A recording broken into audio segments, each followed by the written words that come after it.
My family secretly went on a cruise without me. I found out about it from a video my sister accidentally sent to the family chat. I asked why, and my mom replied, "Sometimes a family needs a break when they have a burden like you." They all giggled. I just left the chat. That day, I changed all the locks. 2 weeks later, they were standing at my door, begging me to listen to them. It still doesn't feel real when I think about it. The way I found out wasn't even the worst part. It was what came after. That sentence. That one sentence. They went on a cruise. My whole family. My mom, my dad, and my sister Rachel. I didn't know. They told me they didn't have money for anything like that. I had suggested a trip weeks before, something to celebrate the last weekend of summer. I didn't even push for anything big. I said I'd cover the Airbnb. I even listed some cheap cabins I found outside of Estes Park. My mom said, "Sorry, that's not for us. We don't have any money right now." Cool. I let it go. Then, Saturday morning, I get a ping from our family group chat. A video. Sent by Rachel. Probably going to a friend or her Instagram story or something. She was standing on the deck of a cruise ship. Real ocean in the background. Real cruise ship workers in uniforms. There were steel drums playing. Then she turned the camera. I saw my parents. My dad was laughing with a margarita in his hand, wearing a shirt with little flamingos on it. My mom was dancing. I saw their plates: shrimp, lobster, things they could not afford. They looked like they were celebrating. And they looked damn comfortable. I stared at the video 3 times before saying anything. Finally I typed, "Wait. You guys are on a cruise?" There was a pause, then a message from my mom. As if she had loaded it. Sometimes families need a break when they have a burden like you. Laughing emoticons. A couple of skull face with tears of joy. From Rachel. My dad responded with a heart. 1 heart. I left the chat. Didn't say a word. Didn't ask for clarification. Didn't wait for someone to say it was a joke. I didn't cry. I just sat there in my apartment in Denver, rereading the word burden as if I hadn't paid for her groceries in months. As if I hadn't let her live rent-free in the 2-bedroom apartment I'd renovated with my own hands. The one I bought to rent, but offered to them because their house back in Colorado Springs was supposedly being fixed up. I paid for some of that remodeling, by the way. Not all of it, but enough to feel like I was part of something bigger. Like I was helping. And they were out at sea. Laughing. Drinking. Calling me a burden. That same night, I got in my car and drove down to the Springs. Straight to my apartment. I had the master key. It's mine after all. You weren't home, obviously. I went in, looked around. Your stuff was everywhere, like you'd moved in permanently. A week's worth of laundry on the couch, dishes in the sink, Rachel's crap in both bathrooms. It didn't even smell like my apartment anymore. I didn't touch most of her stuff. I put it in the guest room and locked the door. Changed every lock in the place. Front door. Balcony slider. Even the mailbox. Then I cleaned up. Took my old comforter out of storage. Put my coffee maker back on the counter. Turned off the Wi-Fi they'd been using at my expense. Left a note on the kitchen counter. Your stuff is in the second room. Text me when you're back to pick them up. John. I drove back to Denver. I blocked all 3 of them. I didn't feel angry at first. I felt hollow. Like I had finally understood something that had been true for a while, but I hadn't wanted to see it. 2 weeks passed. No messages. No calls. Dead silence. Then I heard a knock. I looked through the peephole. My mom. My dad. Rachel. Standing in line like a small army. Tired faces. No one was laughing this time. My mom knocked again. John, please. We need to talk. Just open the door. I didn't. I watched her. I watched how quickly their expressions changed when it was clear I wasn't going to come to the door. Rachel turned and said something I didn't hear. My dad looked down at the floor. My mom knocked for another full minute. Finally, they left. And that's when it hit me. They never really thought I'd do anything. They thought I'd take it. Like I always did. They didn't come back that night. But they weren't finished with me. They didn't come back the next day, but Monday morning I got the first call from Aunt Michelle. I hadn't heard from her in over a year, and she never calls. Not even on birthdays. But there she was, popping up on my screen like it was 2005 and she was still trying to sell us scented candles. I let it go to voicemail. She left one. "Hi John, it's Aunt Michelle. I think we need to talk. Your mom's really upset, and well, I think you should at least hear her out. Family is family, you know? Call me back." I didn't call her back. Instead, I sat there wondering if they had told her everything. If they told her about the burden comment, about the cruise, about the months I spent supporting them while they played poor. I doubted it. I imagined they told her I kicked them out for no reason. That I had locked them out, like some heartless landlord. Which, technically, I was now. Then I got a text from Rachel. No apology, no explanation. Just, "Wow. Real classy move, John." Blocked. It didn't take long for word to spread. My cousin David unfollowed me on Instagram. My uncle stopped responding to the group fantasy football chat. My mom posted a vague quote on Facebook about kindness being repaid with cruelty, and got a dozen sympathetic comments. Someone even wrote, "He'll regret it when you're gone." Sure. Maybe I would. But they weren't gone. They were still there, lying through their teeth. I kept quiet. I didn't write anything. I didn't explain. I didn't want to play defense. A week later, I heard they were moving in with Aunt Michelle. All of them. My parents and Rachel. Into her 3-bedroom house with the broken air conditioner and 4 cats. Rachel started complaining on Twitter about how toxic people pretend to be generous just to control you. I didn't respond. But I saw it. I saw every post. Every subtweet. Every little jab. They hated me now. Not just resented me. Hated me. And here's the part that kills me the most. I don't think it was just about the locks. I think they hated me for saying no. That I reminded them that it wasn't theirs. That they were just guests. And worse, that I could take it away from them. They had spent months in that apartment acting like I wasn't doing them a favor. I visited every other weekend and they acted like I was interrupting something. Like I was the one overstaying. And now that I'd reminded them of the truth, they decided I was the bad guy. But I still hadn't told anyone my side of the story. Not really. Not even friends. I just let it go.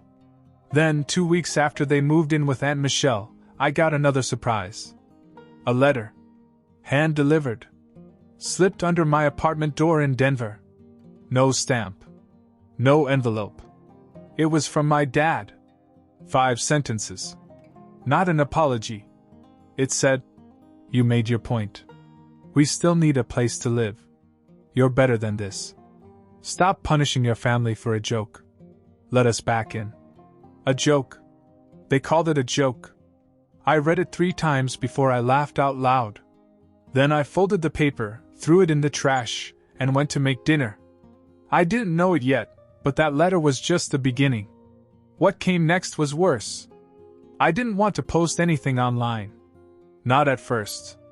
But when Aunt Michelle started telling people that I had kicked my family out for laughing at a meme, I decided enough was enough. So I posted the whole story on Reddit. Not for revenge. Just the facts. I laid it all out, the cruise, the group chat, the burden message, the free rent, the groceries, the renovation money, everything. I screenshotted the message my mother sent. I didn't include any names, but anyone who knew us wouldn't have to guess. I asked for one thing: advice. I said I didn't know if I had crossed the line. I said I didn't know if I could ever fix what was broken between me and my family. But I also said I wasn't sure I wanted to. It exploded. Hundreds of comments. Most said I did the right thing. Some said I was too soft. Others shared their own stories of being used by family. It was comforting in a way, but also depressing. I didn't realize how common this was. 2 days after I posted, Rachel called me from a new number. She didn't scream. She didn't cry. She just said, "How could you do this to us?" and hung up. That same night, Aunt Michelle posted on Facebook again. This time she tagged me directly. She said she had opened her home to a family in crisis, and her own nephew was dragging her through the mud on the internet. I ignored it. Until the calls started. My uncle.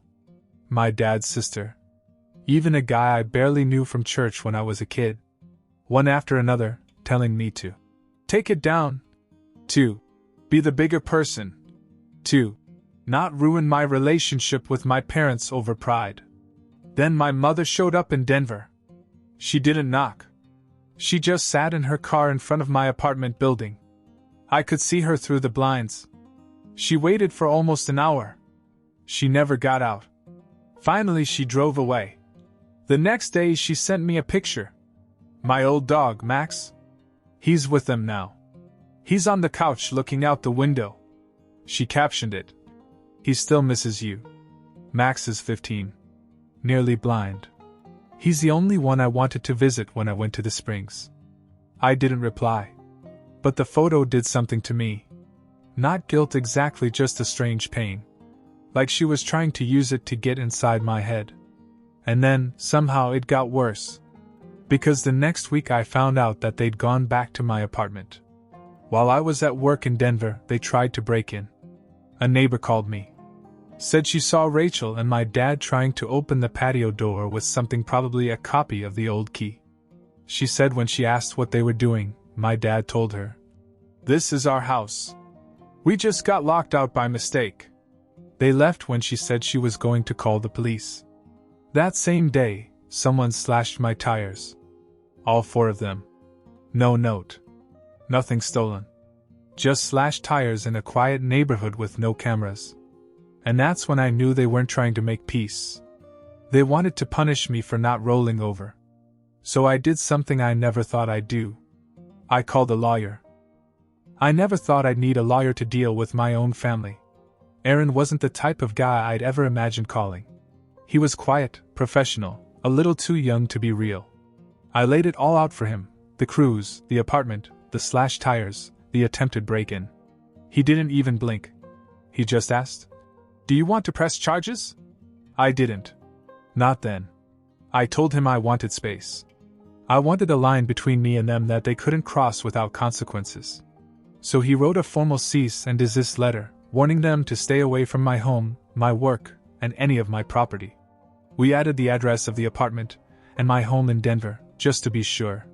It wasn't aggressive. But it was official. Real. I sent a physical copy to Aunt Michelle's address, since they all live there now. Sent digital ones to her email, just to be sure. I didn't hear back for a few days. Silence. And I started to think maybe they finally got the message. Then my neighbor sent me a photo. Rachel. Outside my building again. This time taking a selfie. My car in the background. The same one that had its tires slashed 2 weeks earlier. The caption she later posted read, "Found the snake pit snake just visiting the zoo." My aunt liked the post. So did my cousin Ellie, who I babysat when she was 6. The next day, someone created a Reddit account with my initials and the username. They posted a rebuttal thread. Said my original post was all lies. Said I kicked out my sick parents after gaslighting them for years.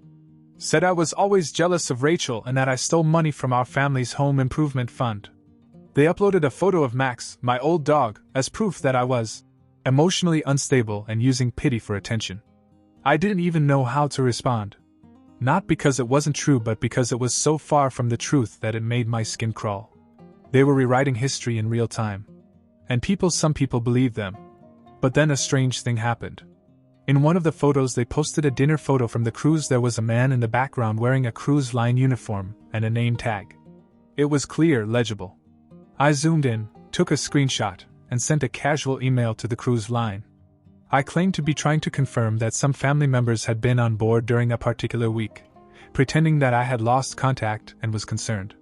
They got back to me the next day. All 3 of them, my mom, Dad, and Rachel, had booked a luxury suite on a 5-night Caribbean cruise. Not economy. Not last minute. A suite. Just the weekend I'd invited them for a little family getaway.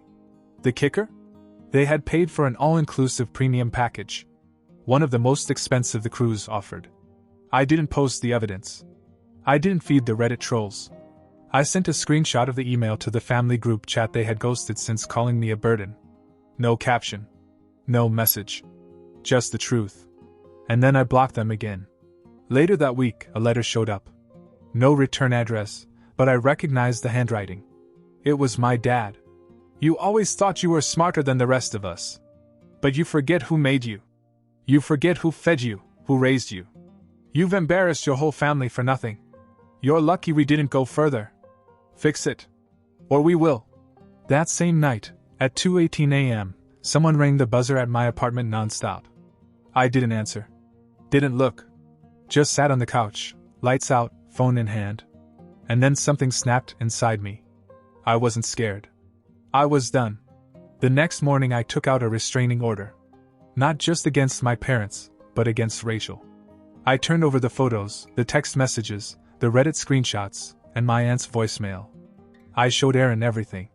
He didn't even need convincing. While the paperwork was being filed, I changed my phone number. Again. Set all my social media to private. Told my building manager what was going on, and gave them photos of all three in case they showed up again. I should have felt relief. Instead, I felt something colder. Emptier. I realized that whatever version of family I used to believe in, whatever fantasy I'd clung to, was gone. I hadn't lost them. They were gone. I just hadn't seen them. And then something happened that I hadn't expected. A message from my mother. Not a letter. Not a voicemail. A photo. It was of her house. Finished. Renovated. New paint. New windows. New porch furniture. New driveway. The caption? Glad we didn't wait for your help. I stared at the photo of their house for a long time. New siding, fresh landscaping, new stone around the entrance. It looked like a listing photo on Zillow. The kind of picture you send when you're proud, or when you want to rub someone's nose in it. I didn't reply. But something in my gut twisted. Not anger. Not even the usual shame they were so good at digging into. It was disbelief. Disbelief that they could still pretend I had nothing to do with this renovation when I'd sent them over $12,000 last year. Direct transfers. I helped pay for their HVAC installation, part of the roof repair, and part of the kitchen remodel. I didn't brag about it. I didn't even ask for anything in return. But they'd rewritten that part too. And maybe the worst part was that I started to question my own version of things. Not because it was wrong, but because no one else in the family seemed to care whether it was true or not. That week, I got a text from my cousin Ellie. Hey. I just wanted to let you know that people are talking. I don't really care what happened, but maybe you should think about taking the post down. I didn't answer. Because I realized something else. No one had ever asked me why I was so generous in the first place. Not once. Not during the months they lived in my apartment. Not when I showed up with groceries or texted to ask if they needed anything. And the truth was, I was trying to buy something that didn't exist. Their approval. I grew up as the problem child. Rachel was the golden one. I wasn't a mess. I did well in school. I got a job early. I moved out and stayed out, but I didn't smile on cue. I didn't go to church after I turned 18. I didn't laugh at my father's jokes. I asked questions. I made things awkward.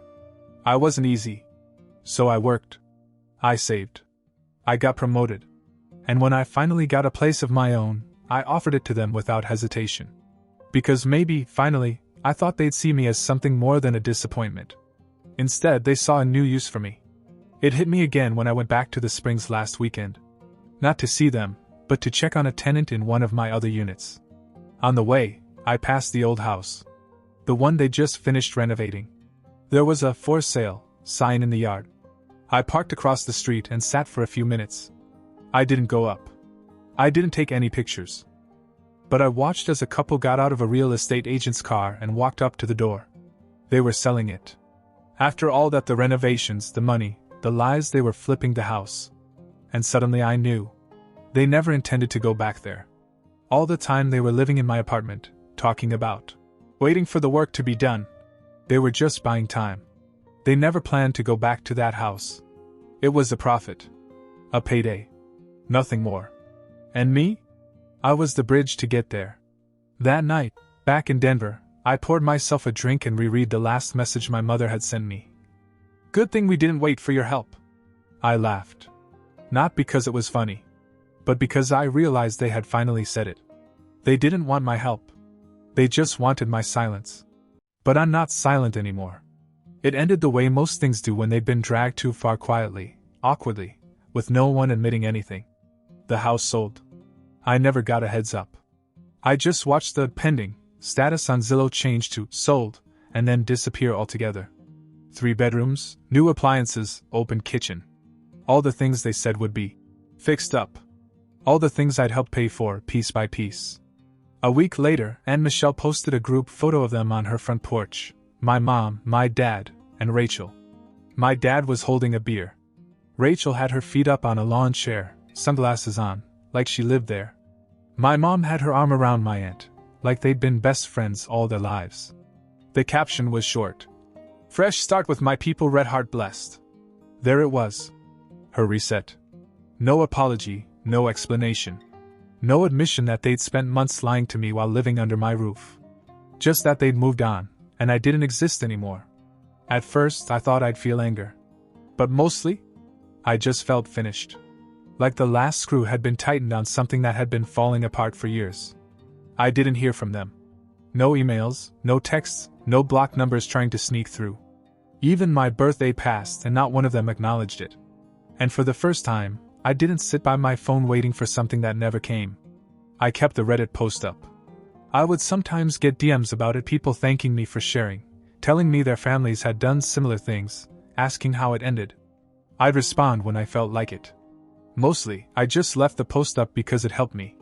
Not out of spite. Just so I could look back and know I wasn't crazy. Then one day I got an email from the manager of the apartment in Colorado Springs, the one they used to live in. Subject line: tenant visit. Hi John. Just confirming Rachel, last name, came by earlier today and asked if she could pick up items from the second bedroom. I informed her that we can't allow access without your permission. Please let us know how you'd like to proceed. I hadn't touched the stuff. I told management to keep that room locked and untouched. Their things had been in boxes for almost 3 months. No one had ever inquired about them. I responded and told them to inventory the contents, box them up properly, and have them shipped to a storage unit across town. I covered the cost for 2 months and left instructions with the storage company that she could retrieve it at any time. No note inside. No guilt trip. Just the rest of what she left behind. 30 days passed. No one showed up. On the 32nd day, I received notice that the unit had been cleared. Unclaimed items were being donated. That was the last thread. No contact. No thanks. No dramatic finale. Just nothing. And honestly, that's what I wanted.